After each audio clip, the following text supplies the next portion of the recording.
Hello, you are watching Shalom World News. I'm Rory McLennan coming to you from Glasgow, Scotland. Here are the latest headlines from around the world.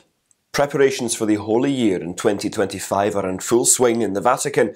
During a press conference held on Tuesday, the head of the Dicastery for Evangelization gave an overview of the many projects planned and the preliminary work completed so far. Archbishop Rino Fisichella presented the official Jubilee calendar website and app and announced Maestro Francesco Meneghello from Mantua in Italy as the winner of the competition for the official Jubilee hymn. Archbishop Fisichella said the Vatican Dicastery has established 4 commissions and a technical committee to assist in outlining the general programme, in addition to beginning a series of operational meetings with the Italian government to discuss the infrastructure to accommodate the millions of pilgrims. The prelate said the event will encourage guests to reflect on the theme of hope in Christ. Pope Francis and Coptic Pope Tawadros II have written a joint prologue for a new book, marking 50 years since the first meeting between the leaders of the Catholic and Coptic Orthodox churches. The book, entitled The Catholic Church and the Coptic Orthodox Church, the 50th anniversary of Pope Paul VI and Pope Shenouda III's meeting, is scheduled to hit bookstores on Wednesday. The preface was published on Tuesday and it details the line of communication that led to that momentous meeting and the benefits it has yielded over half a century. In the prologue, the 2 church leaders emphasise the desire of their respective churches to journey towards full communion, while also recalling the steps taken thus far. The historic joint Christological declaration was signed at Pope Paul VI's meeting with Pope Shenouda III in the Vatican in 1973. A panel of 3 Conservative judges will hear a case next week brought by anti-abortion groups seeking a ban on the abortion pill mifepristone across the United States. This was announced by a federal appeals court on Monday. The Biden administration is slated to urge the 5th US Circuit Court of Appeals panel in New Orleans on May the 17th to scuttle a court order that suspended the federal government's approval of mifepristone.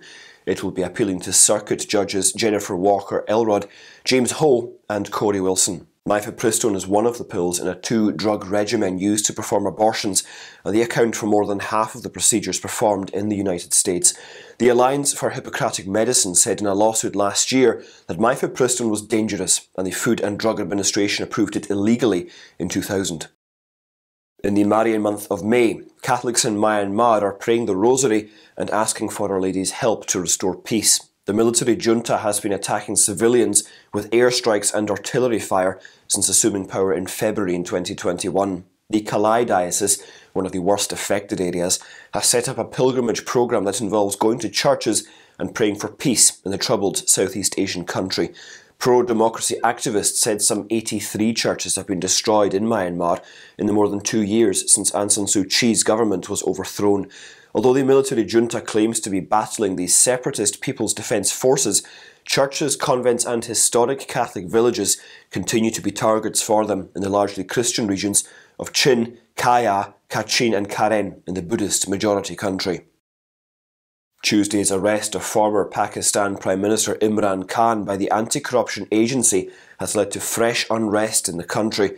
Violence between Khan's followers and the police broke out soon after the arrest of the leader, leaving 1 protester dead and many injured.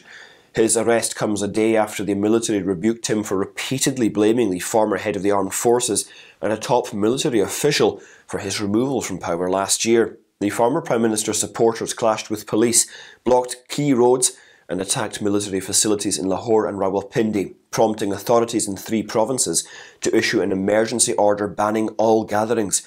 The 70-year-old's arrest comes at a time when Pakistan is reeling from the worst economic crisis in decades with record high inflation. More than 100 cases of corruption have been filed against the former Prime Minister.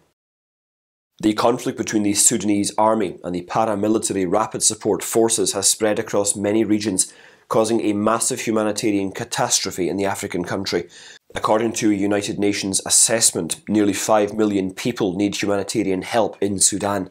The country is also reeling from many natural disasters, thus increasing the demand for life-saving humanitarian aid.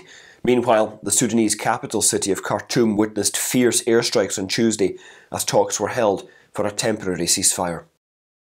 More than 5,500 people are still missing in the east of the Democratic Republic of the Congo, where floods claimed over 400 lives.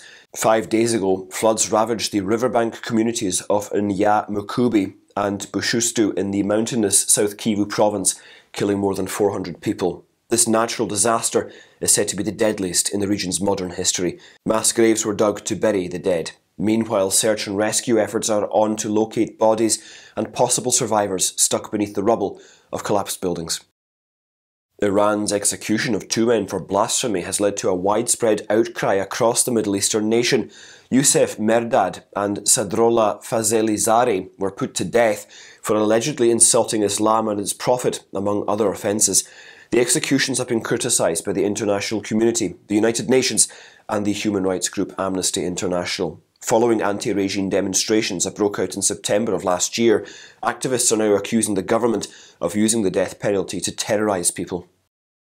In a new pro-life move, the US state of Nebraska introduced a bill that limits abortion access. This effort comes 2 weeks after a bill banning abortions at around 6 weeks of pregnancy failed to overcome a filibuster. The abortion restrictions were introduced in an amendment to legislation that bans hormone treatments and gender reassignment surgeries for minors. The new amendment intends to prohibit abortions after 12 weeks of pregnancy. A French male athlete with gender dysphoria has been banned from taking part in the 2024 Paris Summer Olympics by World Athletics. Halba Diouf will no longer be able to take part in the women's 200-metre race after undergoing sex-altering procedures. The athlete argued that previous rules said that so-called trans women could take part in events below 400 metres if their levels of natural plasma testosterone were below 5 nanomoles per litre. However, World Athletics has made it clear that the decision was taken to ensure fairness to female athletes. Separately, a 3-time Olympic American cyclist is urging fellow athletes to protest against the so-called transgender policies and take a stand for biological women. Inga Thompson made this appeal after an athlete with gender dysphoria came first in the women's category in the Tour of Gila race. On Tuesday, she voiced her protest on Twitter by calling on fellow athletes to protest Union Cycliste Internationale's policies allowing men with gender incongruency to take part in women's sports. Pontifical Charity Aid to the Church in Need is appealing to the global community to seek the release of 2 Muslim women in Somaliland who converted to Christianity.